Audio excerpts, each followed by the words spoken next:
The Studio One Max is a high-fire electric kiln from Hobby Ceramicraft that will fire up to porcelain and stoneware temperatures on a standard single-phase domestic 30-amp electrical supply. The first thing you'll need to do when you receive your kiln is assemble the stand.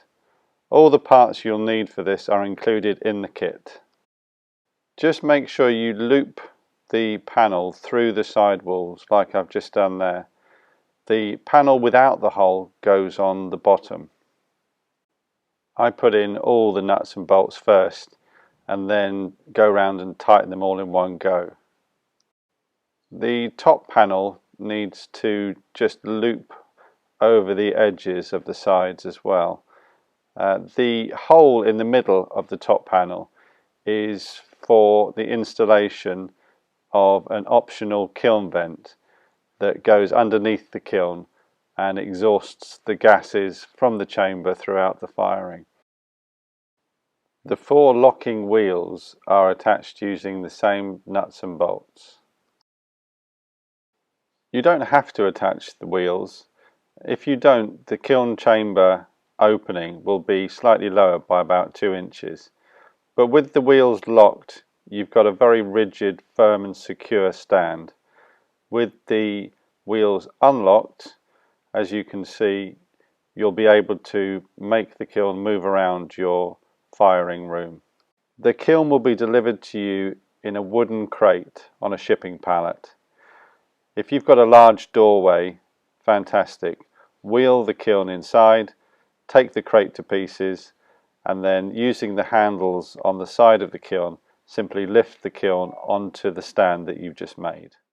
If, however, your doorway is less than the 80 centimeter width of this kiln, then you'll need to dismantle the kiln to get it inside. It's not difficult, and this is how we do it. Remove the 2 screws holding the mercury switch from the back of the lid. Then, with the lid open, you want to loosen the locking nuts from the lid bracket. There's 3 of them to do. I used a spanner and a ratchet.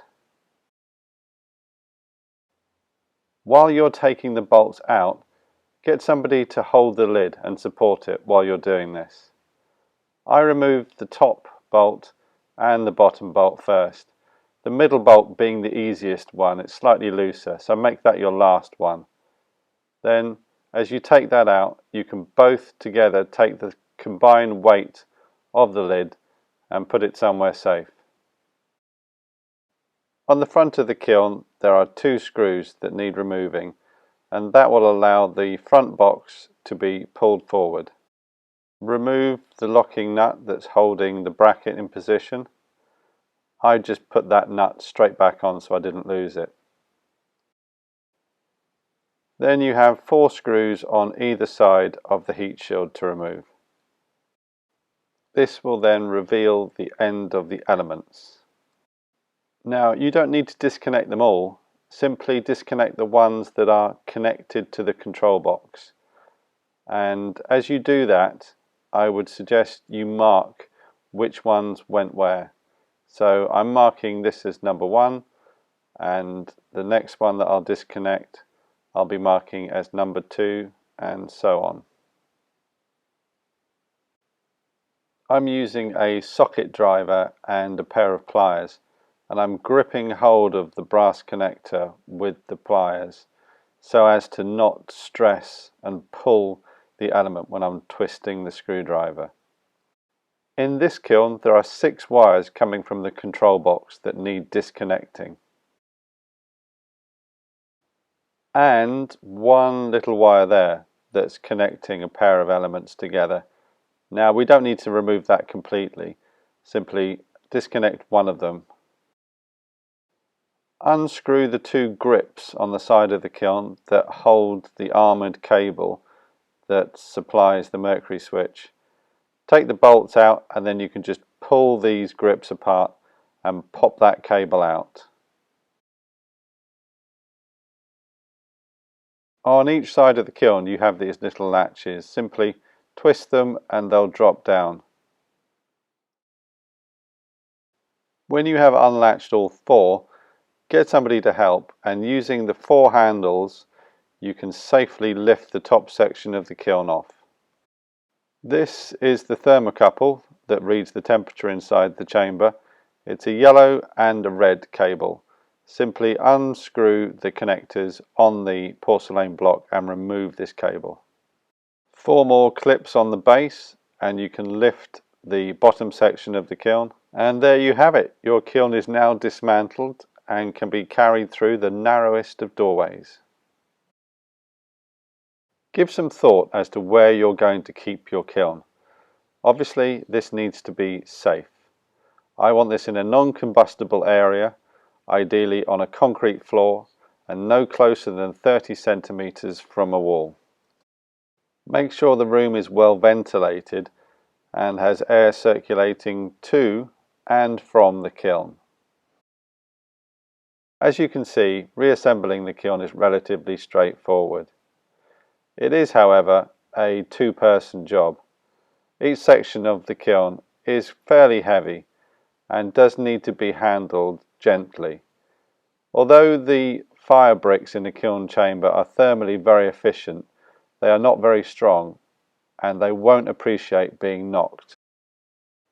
The first element cable I'll connect is that little one that connected the two sections of the chambers together.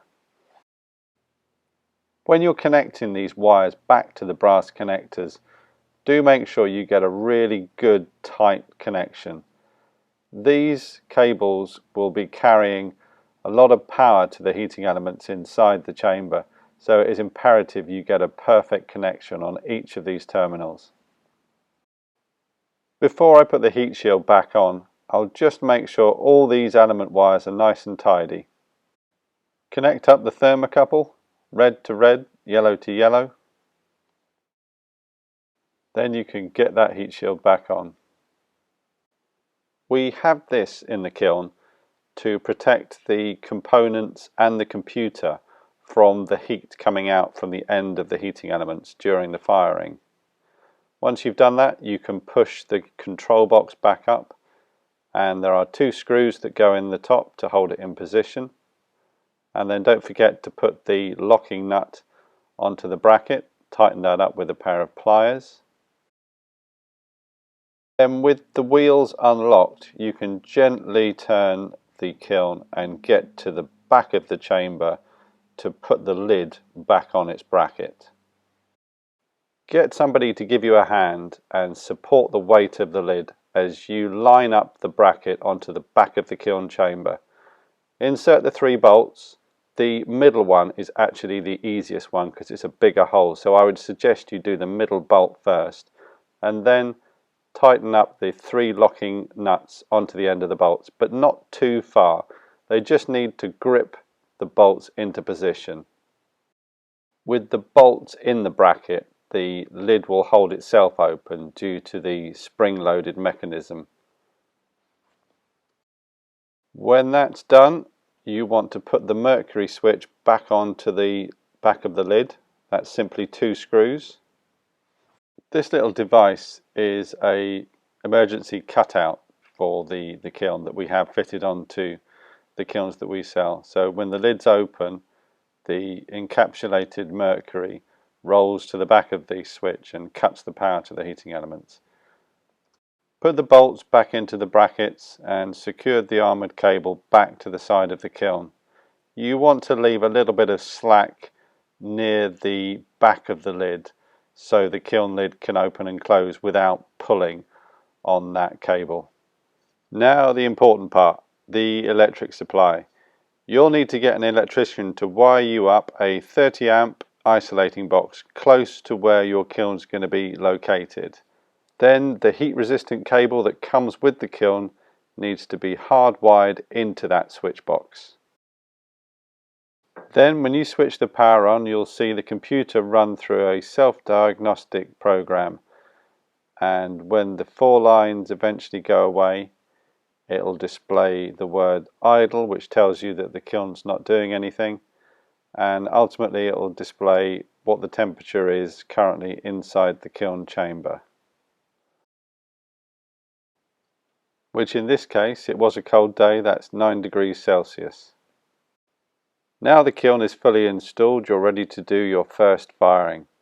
I would suggest a good first firing would be to a cone 01. This is how you do it. So from idle you want to press number 1 and that will bring up cone firing. Then enter 01 and press enter. Then the computer is asking us what speed we want to fire at. We've got 3 options. Number 1, and the program is firing fast. Number 2 is standard or medium, and number 3 is slow. For this firing we'll set it at number 2, which is standard. So we'll press enter, and then the computer will be asking us if we want to put a preheat into the kiln before it starts firing. It's not relevant for this firing, so we'll leave that at all the zeros and press enter again. Next is the hold time. This is in hours and minutes, how long do we want to hold at the top temperature. For this firing we'll leave that at 02. Press enter and we're back to idle. Press enter one more time and the kiln is now firing. And you might think nothing is happening. The computer is now trying to work out whether it needs to come on or stay off. It knows it needs to get to a certain temperature in a certain amount of time. And any second now you'll see a red light there just come on the right hand side of the display. That means the computer is then sending power from the relays to the heating elements and heating up the kiln. That will continue throughout the whole firing. After a successful firing, your computer will display 4 bits of useful information. The first one is CPLT. This is short for complete. This is the computer saying that it was happy with the firing, there were no errors, no problems, and everything was fine. Next, in this case, is 09.34. This is telling us that the firing took 9 hours and 34 minutes. The temperature that it went to, which in this case on a cone 01 was 1101 degrees Celsius. Now as an aside, it's worth just pointing out not to get hung up on exact temperatures and exact amounts of times of firings. The point of using a cone firing program is the computer will make adjustments. So if the firing was too quick, it may go to a higher temperature. If the firing took a long time, it may stop short of the pre-programmed temperature. The computer is looking for heat work generated, not exact temperature. It's a combination of the two things, heat and time, which makes a true cone firing. And finally, the last piece of information the computer will present you with is the live temperature inside the kiln chamber.